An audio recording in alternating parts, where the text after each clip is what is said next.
Justiça. É o que pede a família de um senhor de 91 anos, assassinado covardemente por um lutador de jiu-jitsu. Para os parentes do seu Bidu, o assassino alega ter problemas mentais. Isso para se livrar de cumprir a pena na cadeia. Justiça! Justiça! Justiça! Socorro! Chama a polícia! Quando nós chegamos lá, a cena que eu vi do meu avô era algo assim... É algo assim que eu nunca imaginei ver na vida, sabe? Uma família devastada. Um crime brutal, sem sentido. Cometido por um homem descontrolado. Getônio Rodrigues, o seu Bidu, era o patriarca da família Bastos. Com a mente lúcida, dava a entender que, assim como os pais dele, ele chegaria aos 100 anos de idade. Em dezembro do ano passado, o seu Bidu e Dona Rosimar completaram 70 anos de casados. Considerado um homem calmo, o simpático avô gostava era de uma boa prosa. Ele era muito animado, brincava com os vizinhos, com todos nós, né?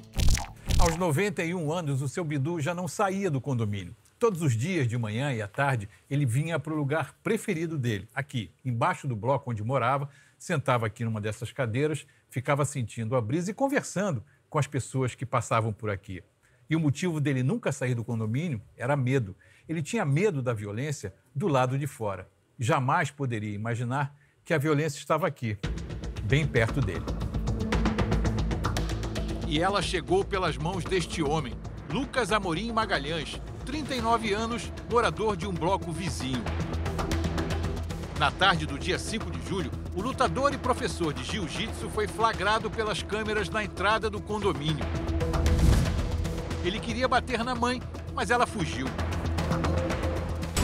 Sem o alvo principal, passou a atacar outras pessoas com um furador de coco. Feriu uma mulher, agrediu o zelador. Seu Bidu, que estava sentado na cadeira, foi a vítima seguinte. Estas imagens feitas de um apartamento mostram o lutador atacando o idoso. Chama a polícia! A mulher que grita é a mãe do Luiz, que também mora no condomínio. Achando que a mãe estava em perigo, ele desceu e presenciou o assassinato do seu Bidu. Ele estava em cima do seu Bidu, ainda desferindo golpes no rosto dele. E assim que ele me viu, ele já foi para cima de mim, aí começou a me golpear. Só na orelha esquerda, Luiz levou 8 pontos, mas o lutador não parou por aí. E aí foi me atingindo no corpo, me atingiu em várias partes, que todos do lado esquerdo. Dei um murro no braço dele, foi na hora que o abridor de coco caiu. E aí ele me derrubou no chão. Ele me derrubou, aí voltou para pegar o abridor de coco e disse que ia me matar. Luiz conseguiu escapar, mas a lembrança do episódio permanece com ele. Na rua, eu fico meio apavorado quando alguém se aproxima de mim. Eu sempre acho que alguém vai tentar me matar novamente.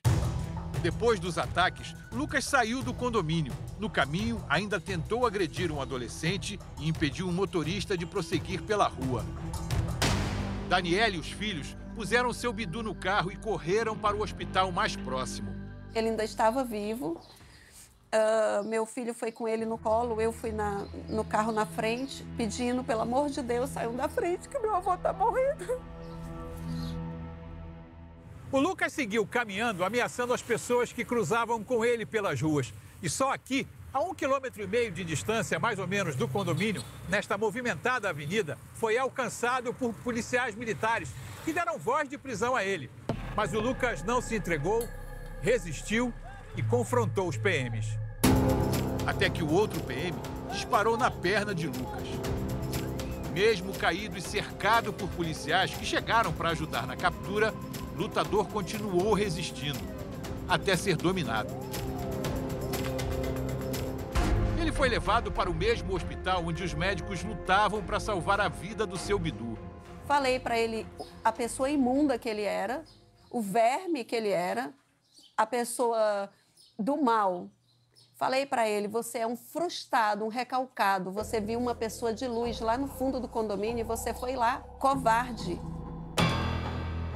Na delegacia, Lucas disse que só falaria em juízo A delegada Lindalva Lima, que está à frente da investigação, não quis gravar a entrevista, mas me disse que 10 pessoas já foram ouvidas e que ainda faltam outras 4 ou 5. O lutador foi levado para um hospital penitenciário em Itaitinga, região metropolitana de Fortaleza. Lucas foi denunciado pelo Ministério Público do Ceará e virou réu por homicídio. Quase 2 semanas depois, a ação penal foi suspensa porque a defesa do lutador entrou com um recurso para avaliação de sanidade mental. Os advogados de Lucas querem provar que ele não podia compreender os atos que praticou. Segundo a lei, um laudo psiquiátrico deverá ser elaborado em até 45 dias. Se ficar comprovado que ele não sabia o que estava fazendo, o lutador deverá ser levado para tratamento em uma instituição de saúde mental.